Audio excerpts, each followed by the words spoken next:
Assalamualaikum kanalıma yaxshi. Men sizlarga bugun limonliq, ya'ni bunga o'xshash, o'g'lan tuygan quruq qildim. Mana hech nima yo'q ichida. Shunga o'xshash toza suyuqlik tozalash yasashni deb bermoqchi. Hozir bilan men limondan bitta limonni bu holatda kesib oldim. Buni bir quruq qachamning ichiga oldim. Buni olay.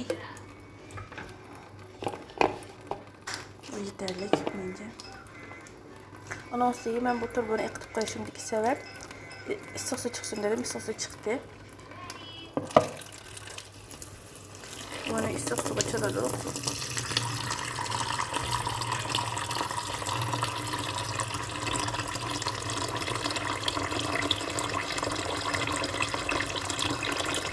Sonra en miktarını limondan acıklı kartılıp mülçerlisanlar buldu. Bu ne?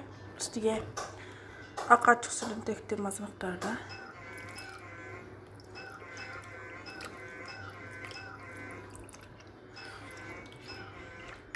Tamam. Bu ne halette 15 minut etrafında to'g'riz men nima qilgandim, men limon bu illiq suvda erib bunga ta'mi chiqibdi. Bunu ta'mi chiqib bo'ldi. Buni men ravishini siqib etayim. Siqib buni yetdim.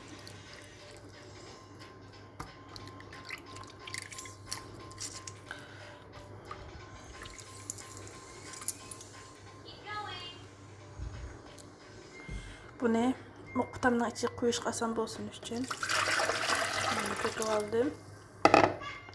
Sonra rengini ko'rgansizlar, bir xil sarg'ish holatda bu quti quruq, men sizlarga ko'rsatib qo'yay. Quruq bu quti. Buning ichiga men buni to'kib olay hozir.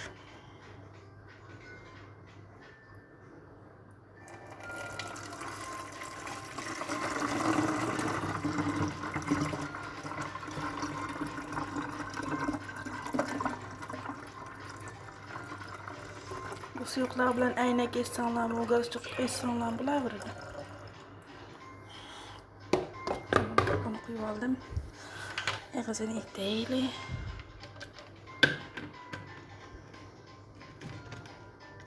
Endi men sizlarga itib bo'ldi og'zini men silab ko'rsatib qo'yay. Haqiqat uning bo'ladi, bo'lmadi. Buni ko'rdinglar deyman herhalde.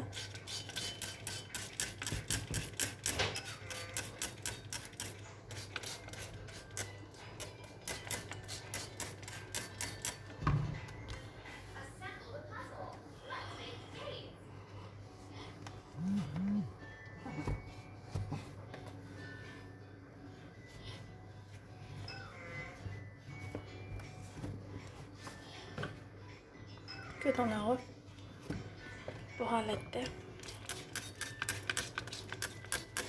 Yargı bulmasa kağıt yardımıyla insanlar bu.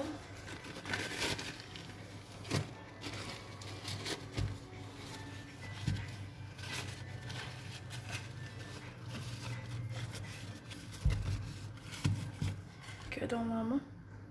Bunun demeyle eynək planladığım insanlar bulur bu halette. Tabii bulgan limon bilen sirkelip tazlıq suyu yasayalayısılar. Bunu ben adette A101'den 998 alattım. Bak ünümünü köygen limon bilen sirkene bulgan diken. Ben öyde qıppa qaydap qıldım, qayda ünümünü köydüm. Bazardan ağıt üzünler, öyde tabii yazsanlar buldu diken. Muşalaydı qılanlar, köydüğünler.